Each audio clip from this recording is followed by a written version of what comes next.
బీహార్లు కాదు, వాళ్ళ పాత పుట్టాలని కలిగిపోతున్నోళ్ళు, భారతదేశ చరిత్రనే లిఖించినోళ్ళు, ఏ సామ్రాజ్యం వచ్చినా ఎవరు వచ్చినా ఏదున్నా కానీ ఈ యొక్క పోరాటాల కట్టడించే ఆ పునాదిరాలను పిగిలించినది ప్రతి వాళ్ళు కూడా ఎగ్జాంపుల్ గా ఈ యొక్క తెలంగాణలో జనగా ప్రాంతాన్ని తీసుకుంటారు. కాబట్టి జాగ్రత్త ఉండాలి. కలెక్టర్ గారు ఇకనైనా మీరు పెట్టిన టైం ప్రకారంగా 20 రోజుల్లో కూడా ఈ యొక్క అభిప్రాయాన్ని మార్చుకోవాలి. ప్రజలతో మమేకం కావాలి. నువ్వు ప్రజల కోసం వచ్చినోడివి, అంతేగాని మేము వచ్చి నీకు నమస్కారాలు పెట్టవలసిన అవసరం లేదు. మా అందరికీ నువ్వు ఒక జీతగానివి కాబట్టి నువ్వు మేము చెప్పినట్టు మీరినాలే, మా సమస్యలు పరిష్కరించాలి. అంతేగాని నువ్వు మా మీద ఎక్కి పెత్తనాలు చేసేది ఎక్కడిది? ఇది మాత్రం దీన్ని ఇంత తేలుగా వదిలిపెట్టము.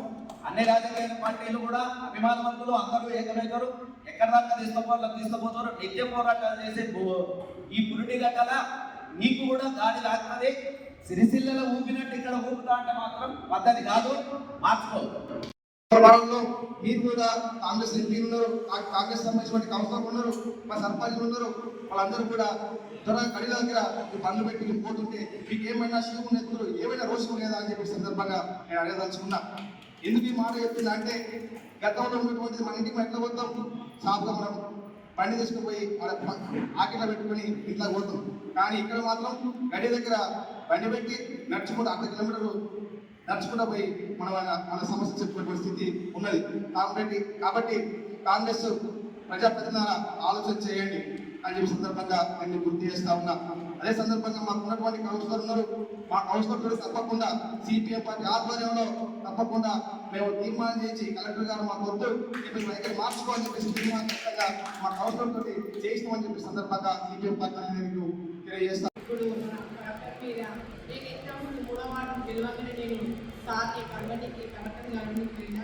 అయినా కూడా విషయం పంపిన కలెక్టర్ అక్కడికి పోయినా కూడా కలవలేదు.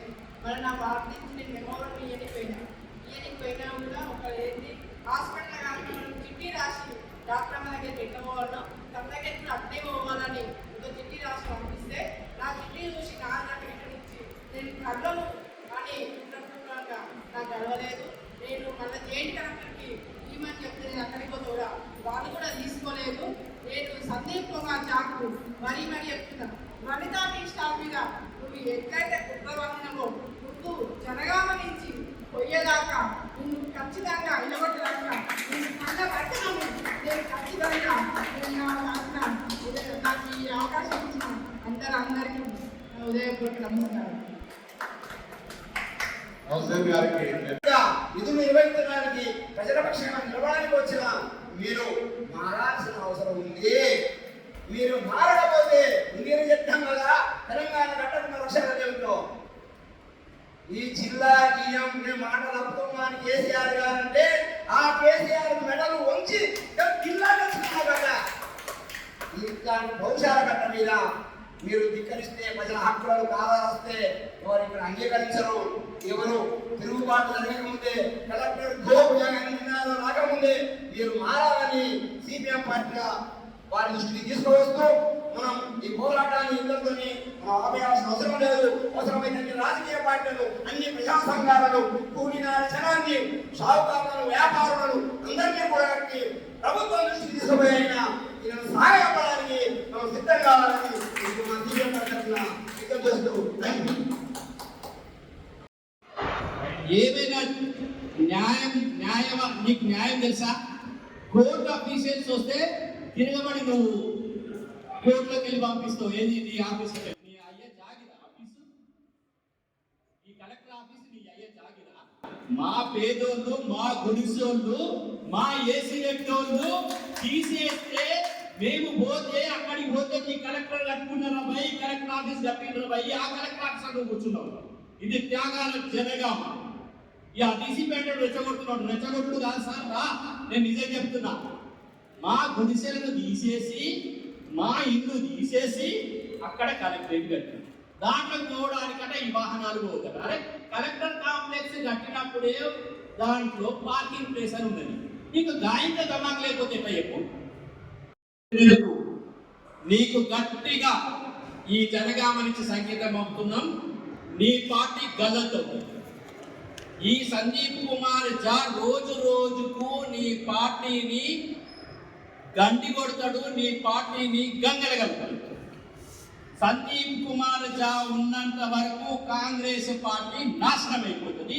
ఇది ఖచ్చితంగా ప్రతిరోజు 1000 ఓట్లు మీ పోయినట్టే అని రాసుకోండి. ఈ రోజు ఈ వేదిక మీద గురించి చెప్తున్నాం. బిడ్డ రేవంత్ రెడ్డి, మీకు చాలా స్పష్టంగా చెప్పినాం కదా, బీఆర్ఓలను ఏ క్రమయ్య అని. ఈ బీఆర్ఓలను వేసుడేంటి, ఈ తీసుడేంటి, మా ప్రజల్ని ఇట్లా చేసుడేంటి అంటే జనగాం అంటేనే ఉరికించి తరిన విషయం తెలవదా? ఎందుకట సాయుధ పోరాటంలో జనగాంను మళ్ళా సిరిసిల్ల పాల్గొనడం. నువ్వు బీహార్ ఐఏఎస్ ఆఫీసర్లు వద్దు అని నిర్ణయించిన ఆ రోజు నీకు గుర్తు చేస్తున్నాం. ఈ రోజు అదే బీహార్ ఐఏఎస్ ఆఫీసర్ను మా తల మీద రుద్దినందుకు నీకు గట్టిగా ఈ జనగామ నుంచి సంకేతం పంపుతున్నాం. నీ పార్టీ గల్లతో ఈ సందీప్ కుమార్ ఝా రోజుకు నీ పార్టీని గండి కొడతాడు, నీ పార్టీని గంగలగలుగుతాడు. సందీప్ కుమార్ ఝా ఉన్నంత వరకు కాంగ్రెస్ పార్టీ నాశనం అయిపోతుంది. ఇది ఖచ్చితంగా ప్రతిరోజు 1000 ఓట్లు మీ పోయినట్టే అని రాసుకోండి. ఈ రోజు ఈ వేదిక మీద గురించి చెప్తున్నాం. బిడ్డ రేవంత్ రెడ్డి, మీకు చాలా స్పష్టంగా చెప్పినాం కదా, బీఆర్ఓలను ఏ క్రమయ్యని. ఈ బీఆర్ఓలను వేసుడేంటి, తీసుడేంటి, మా ప్రజల్ని ఇట్లా చేసుడేంటి అంటే జనగాం అంటేనే ఉరికించి తరిన విషయం తెలవదా? ఎందుకట సాయుధ పోరాటంలో జనగాంను మళ్ళా సిరిసిల్ల పాల్గొనలను తీసుకొచ్చి మన జనగాం వేస్తావు. అరే ఉంటే ఏమన్నారు, బీఆర్ఎస్ ఉంటే అని చూసుకోండి. మా ప్రజలతో ఏంది, మేము ఏ రాజకీయ పార్టీకి చెందిన వాళ్ళం కాదు. బీఆర్ఎస్ చూసుకుంటే చూసుకోండి. అక్కడ ఈ ఐఏఎస్ ఆఫీసర్ తీసుకొచ్చి మా మీద దగ్గర పెట్టుడైంది నాకు అర్థం కాదు. నీకు ఏ మాత్రం ప్రజాపాలన అని ఉంటే ముందు ఆ ఐఏఎస్ ఆఫీసర్ని బదిలీ చేయండి. ఎందుకో చెప్తా. నెంబర్ 1, ఎందుకు బదిలీ చేయమని అడుగుతున్నారో చెప్తా. నెంబర్ 1, ఆయన ప్రజలకి దగ్గరికి రానివ్వడు, ఆయన ప్రజల్ని దగ్గరికి తీసుకోడు, ఆయన నియంతృత్వ పోకడ ఉంది, ఆయన అనుకున్నదే చేస్తాడు. ఆయన ఎవరు కట్టమనలే బాత్రూంలో అవన్నీ ల్యాండ్లు తీసుకొని ఆయన మొత్తం ప్రజా సంబంధ దుర్వినియోగం చేసి చెప్పవాలని జస్ట్ కలెక్టర్ వచ్చి చౌరస్తా మీద చెప్పాలి, నువ్వు ఎందుకు మా ప్రజా సొమ్ముతో క్యాంపస్ లో కన్స్ట్రక్షన్ చేసుకున్నావు, ఎంత కన్స్ట్రక్షన్ చేసుకున్నావు ఆ జనగామ ప్రజలకు చెప్పాలి. నీకు ఎందుకే ఉన్నది సరిపోకు నా బాత్రూమ్లు, నీకు ఎవడిచ్చిండే ఆ బాత్రూమ్ మా పైసలు పెడతాడు రావు, రా వచ్చి చెప్పు జనగామ చౌరస్తా. రైట్, నేనుంటే అక్కడ నిలబడతారా, నా మీద కేసేస్తావా? ఎన్ని కేసులు అన్నాయి సాధికలి అడ్వకేట్లు, నువ్వు ఎన్ని కేసులు అన్నాయి? కలెక్టర్ జాగారికి నేను ఇక్కడ సవాల్ ఇస్తున్నాను, నా మీద 100 కేసులు వేసుకో. రైట్, సార్ ఇక్కడ ఇక్కడ ఎదురుగా పెడితే సరే అని ఆడ పెట్టుకున్నాక 2 రోజులకే లొల్లు అయింది. ఇక్కడ ఎందుకు పెట్టుకుంటారు ఇంకా కానీ లొల్లు పెట్టిస్తారు. లొల్లు పెడితే మళ్ళీ అక్కడి నుంచి తీసి వేరే దగ్గర పెడితే వేరే దగ్గర కూడా లొల్లు పెట్టిస్తారు. ఆ నుంచి తీసి ఇక లొల్లు అవుతుందని మళ్ళీ డిఆర్డిఓ మేడానికి కలెక్టర్ సార్కు అక్కడ చెప్పినాం సార్. చెప్తే వాళ్ళు ఇక్కడ పెట్టుకోరమ్మని అక్కడి నుంచి అప్పుడు ఆ సారు ఇక్కడ పెట్టింది సార్. ఇక్కడ పెడితే ఇప్పుడు కొత్త కలెక్టర్ వచ్చి డబ్బాలు దొంగతనం లెక్క దొంగల లెక్క నాట్యం తీసుకొని పోయిండు. మాకు ఇప్పుడు పరిస్థితి 2 నెలల నుంచి కూలి చేసుకున్నామంటే కూలి లేకుండా అయింది, వ్యాపారం చేసుకుంటామంటే ఇది కూడా లేకుండా అయింది సార్. మేము ఎట్లా బతకాలి, మా పిల్లలు మేము ఆగమైపోయి 2 నెలల నుంచి జరుగుతున్నాం సార్. ఇంకా ఎవరు చేస్తున్న న్యాయం మీరే చేయాలి సార్. కలెక్టర్ అంటే మనకు గుర్తొచ్చేది సమస్యలు ఎంత జటిలంగా ఉన్నా కూడా ఆ సమస్య పరిష్కారం దొరుకుతుంది అనేది కలెక్టర్, జిల్లా కలెక్టర్. ఎట్లాంటి సమస్యనైనా పరిష్కరించి మనకు ఒక మార్గం చూపెడతాడు అనేటువంటిది ప్రజలలో ఉందాము. కానీ సమస్యలను పరిష్కరించాల్సినటువంటి అధికారే ప్రజలకు సమస్యగా తయారయ్యాడు జనగామ. అంటే జనగామ జిల్లా యొక్క ఆ దురదృష్టమా ఇది అదృష్టమా కానీ జనగామ జిల్లా మాత్రం ప్రజలు, ఈ గడ్డలో పుట్టిన ప్రజలందరూ కూడా శ్రమించకుండా మనకి ఏమి రాదు అన్నట్టుగా ప్రకటన చేసి కోటి మహిళల్ని కోటీశ్వరిని చేశానన్న రేవంత్ రెడ్డి జనగామ జిల్లాలో ఆమెకు సమైక్య శ్రేణి నుండి వచ్చిన డబ్బులతోటి మొదటి మెట్టు ఎక్కిన మహిళల్నే కింది దించిన ఈ కలెక్టర్ని జనగామ జిల్లా నుండి తరిమి కొట్టేదాకా జనగామ జిల్లా ఈ గడ్డ మీద పుట్టిన ప్రతి బిడ్డకి తనను వెలగొట్టేంత వరకు మనము పోరాడుతూ తన చేసిన ఒక మహిళకు చేసిన అన్యాయం ఏదైతుందో తనని వెళ్ళగొట్టేంత వరకు మనందరం ఐక్యంగా ఉంటూ ప్రజా సంఘాలు మీరందరూ కూడా తోడుండాలనేసి కోరుకుంటున్నాం. ప్రజలకు కడుపు వర్గాల వాళ్ళకి ఏ రకంగా చెందో మీరు ప్రణాళిక రూపొందించుకొని అధికారుల చేత ఆ పనిని ప్రభుత్వ ప్రజాపాలన ఏదైతే రేవంత్ రెడ్డి గారి ప్రజలున్నారో ప్రజాపాలనను ప్రజలకు చేరువయ్యేలాగా మీరు మీ వైఖరి ఉండాలి తప్ప ప్రజా సంక్షేమం కాకుండా మీరు నియంత్రణతో పోకడల కనుక మీరు వెళితే జనగామ నిజంగా సాధికారి సార్ చెప్పినట్టు జనగామ జిల్లా రాకపోతే ఎట్లా రాదో బిడ్డ చూస్తామని చెప్పేసి జనగామ జిల్లా అందరినీ ఒక జిల్లా జేఏసీగా పెట్టుకుని కార్మికులు కర్షకులు రైతులు వివిధ పార్టీలకు అతీతంగా పోరాటం చేసి జనగామ జిల్లాను సాధించుకున్నటువంటి చరిత్ర ఈ జనగామ జిల్లా ప్రజలకు ఉంది. జనగామ జిల్లా ప్రజలకి ఈ మట్టికి ఒక చైతన్యం ఉంది. ఏదైనా పోరాటాల ద్వారా సాధించుకోవచ్చు. ఒక పోరాటం ద్వారా కొంత మేరకు ఏమైనా నష్టం జరిగింది వాటిల్లొచ్చు, కానీ మన ఫైన్ డే ఏదో రకంగా నేను ఒకసారి చూసిన పశ్చిమ బెంగాల్లో చాలా ఇబ్బందులకు గురవుతున్నాం. తల్లిదండ్రులకు సామాజిక స్పృహ కోల్పోయి వారు ఐఏసీ ఎట్లా ప్రిపేర్ ఎలా సెలెక్ట్ అయ్యారో మాకు క్వశ్చన్ మార్క్గా ఉన్నది. న్యాయకృతం మార్పు మీద నిలబడుతున్నాడు ఆయన. ఇప్పుడు నా ఎగ్జాంపుల్ అయితే వాళ్ళు వచ్చినప్పటి నుండి రోజు పేపర్లో ఎక్కడ జరుగుతుంది, వాళ్ళు చేసే దుశ్చర్యలు అన్నింటినీ ఖండిస్తూ వామపక్ష పార్టీలు కానీ ఇతర ప్రజా సంఘాలు కానీ చేస్తున్నాయని మేము గమనిస్తున్నాం, పేపర్లో చూస్తున్నాం. ఈ సమావేశానికి వచ్చేసిన మిత్రులందరికీ, రాజకీయ పార్టీలకు, ప్రజా సంఘ నాయకులకు అందరికీ ఏ విషయమైనా అక్కడికి వచ్చిన అధికారులు కూడా ట్రాన్స్పోర్ట్ రంగం కావచ్చు, మిగతా అధికారులు కూడా వాళ్ళు అడిగినా కానీ వారు ఏ ఒక్కరు కూడా కనీస సమాచారం లేదు. ట్రాక్టర్లకు సంబంధించింది మన ఇసుక లోడ్ చేసుకున్న దానిపై ఇసుక మనం తీసుకుపోయి ఇల్లు కట్టుకున్న దానిపై కట్టుకుంటే ఇబ్బంది పడుతున్న పరిస్థితి కనబడతా ఉన్నారు. ట్రాక్టర్లు వాళ్ళ యాజమాన్యం చాలా ఇబ్బందులు పడుతూ ఉంటారు. ఆ ట్రాక్టర్ వచ్చేసి 5 లక్షలు 6 లక్షలు విలువ చేస్తే, కానీ ఈ కలెక్టర్ గారు ఏదో రూపాయన వాళ్ళ లక్ష కొన్ని సందర్భాల్లో ఏమంటారంటే ప్రజాభవన్లోకి ఇట్లా పోతారా మీరు, ప్రజాభవన్లోకి ఆసుపత్రి పోతారు, అందరినీ ఆహ్వానించారు అని అంటారు. ప్రజాభవన్ వేరు, కలెక్టరేట్ వేరు. ప్రజాభవన్ పాలించే భవనం, కలెక్టరేట్ అనేటువంటి ప్రజలకు అందుబాటులో ఉండే భవనం. ఆఫీసర్ అనే వ్యక్తి ప్రజలకు అందుబాటులో ఉండాలి. నువ్వు ప్రజాభవన్తో పోల్చుకుంటున్నావు అని అంటే నువ్వు కలెక్టర్ అనుకుంటున్నావా, లేకుంటే సిసిఎస్ అనుకుంటున్నావా, లేకుంటే సీఎం అనుకుంటే ఏమో అర్థం కాని పరిస్థితి అనేటువంటి ఇక్కడ ప్రజల్లో సందేహం అనేటువంటి వ్యక్తమవుతున్నటువంటి ఉంది. కాబట్టి ఒకటే అంశం, నిజంగా కూడా రాజకీయ పార్టీలన్నీ ప్రధానంగా ఏకంగా అవసరమైన ఈ రౌండ్ టేబుల్ సమావేశంలో ప్రజా సంఘాలన్నీ వచ్చినాయి. ప్రజా సంఘాలకు అభినందనలు. ఏర్పాటు చేసిన వల్ల కూడా ప్రత్యేక అభినందనలు. రాజకీయ పార్టీ మాట్లాడి మేము మార్కెట్ మీద జిల్లా అన్ని పార్టీలకు సంబంధించి జిల్లా అధ్యక్షులను లేకుంటే చైర్మన్ కాదు, రాజకీయ పార్టీలకు సంబంధించిన ప్రతినిధి ఎవరు ఉన్నారు కానీ జిల్లా అయ్యి మీ అభిప్రాయం ఏముంటుందో చెప్పండి. మీ అభిప్రాయం ఆయన కరెక్ట్ అంటే కరెక్ట్ అని చెప్పండి, లేదు అని అంటే లేదు అని చెప్పండి. లేనప్పుడు మనం ఏం చేద్దాం అనేటువంటి మెజారిటీ మైనారిటీ అనేటువంటి ఒక తీర్మానం వస్తుంది కదా, దాని ప్రకారం మనం వెళ్ళాలి. రాజకీయ పార్టీలు ప్రజల కోసం పనిచేస్తున్న నేపథ్యంలో, ఆ ప్రజల కోసం మనం పోరాడాల్సిన నేపథ్యంలో ముందుకు రావాల్సిన అవసరం కూడా, బాధ్యత కూడా రాజకీయ పార్టీలకు అనేటువంటి ఉంటుంది.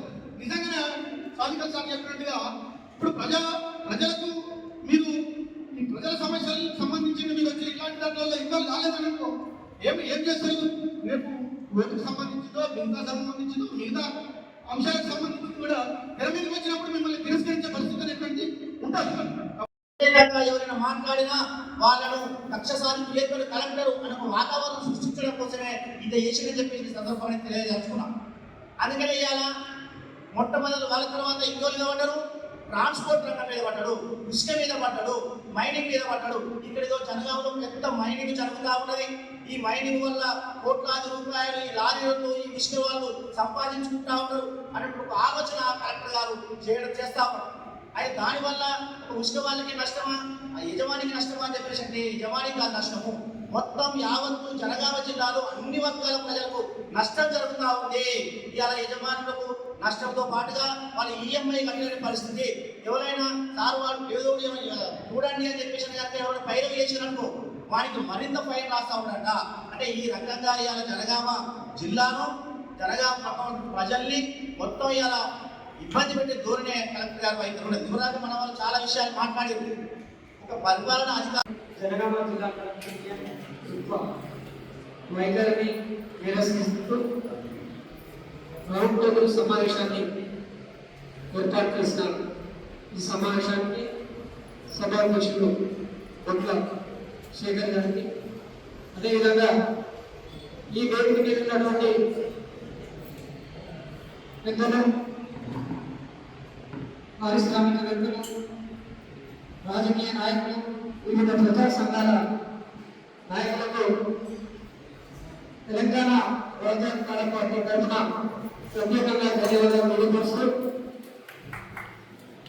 పోరాటాలకు ముందుండి పోరాటం చేస్తున్నటువంటి మా పార్టీ అధ్యక్షుడు మల్లన్న గారి పాత్ర కూడా ఈ కలెక్టర్ నేతృత్వ పోకడలకు తీసుకురావడానికి, ఈ జనగామ కలెక్టర్ ఆఫీసును కూడా ప్రకటించడానికి, వారిని కూడా ఇక్కడికి తీసుకురావడానికి మేము మీ అందరి తరఫున ప్రత్యేకంగా ధన్యవాదాలు తెలియజేస్తా ఉన్నాం. అదేవిధంగా ఇక్కడ వారికి ఏదైతే పేద ప్రజలకు సేవలు చేయవలసిన పోయి అగ్రవర్గాలకు అంటే ధనికులకు కొమ్ము కాస్తూ పేద ప్రజలు పొట్టబడుతూ మరి ఇక్కడ చూసడు ఇక్కడ ఇచ్చినటువంటి అంశం ఏదైతుందో రైతులు, కార్మికులు, ట్రాక్టర్స్, జేసీబీ యజమానులు, డ్రైవర్లు, భవన నిర్మాణ కార్మికులను కూడా వదిలిపెట్టకుండా ఇబ్బందులు పెడుతున్నటువంటి మోడల్ వేరే దగ్గర ఆఫీసర్లు అప్లై చేస్తాను. ఆయన అంటారు నేను కలెక్టర్ ఎక్కడ అవ్వలేదు, నేను ఎట్లా చేయాలని సభపంగా రిపోర్ట్ ప్రయత్నం చేయాలి. ఒక 50 మీటర్ ఉంటాయి, దానికి ఏమంటారు 45 రూపాయలు కట్టాలి. అంటే 130 రూపాయలు ఎట్లా కట్టాలి? ఆ లారీ నంబర్, ఆ తీసుకపోయే ట్రాక్టర్ నంబర్ ఇప్పుడు అన్నీ వేసుకొని పోయి బ్యాంకులో డీడీ తీయాలి. డీడీ తీసుకొని పోయి కలెక్టర్ గారు ఒక ఆఫీసర్ పెట్టి వారి దగ్గర తీసుకుపోతాం. ఆయన ఏం చెప్తాం, ఇంకా కట్టిస్తాము, 2 గంటలు ఇస్తాము, సాయంత్రం అవుతాం. సాయంత్రం అయ్యి ఆయన ఇచ్చే వరకు ఇక్కడ ఉన్న లారీ ఉండదు, ఆ ట్రాక్టర్ ఉండదు. అది ఏం కావాలి, మళ్ళీ ఏం చేయాలి? ఇదంతా వీలైతే లేదంటే కూడా అదే ఉంటుంది రూలు. మేమేం చెప్పలేము, వీళ్ళు అంటున్నాం, ఆయన రాలేడు. ఇదంతా చాలా క్రిటికల్గా ఉంటుంది. దీనివల్ల ట్రాక్టర్ ఓనర్సు, డ్రైవర్లు మరి ఉపాధి కోల్పోతారు. నల్లపోతే ఉప్పర్ పని చేస్తూనే ఉంటారు. కళ్ళు 2 కాళ్ళు కొట్టుకుపోయి అది ఏదో పని చేసుకుంటాం, అది కూడా కాలుస్తుంది. ఇది చాలా నిరంకుశంగా ప్రవర్తించాడు కాబట్టి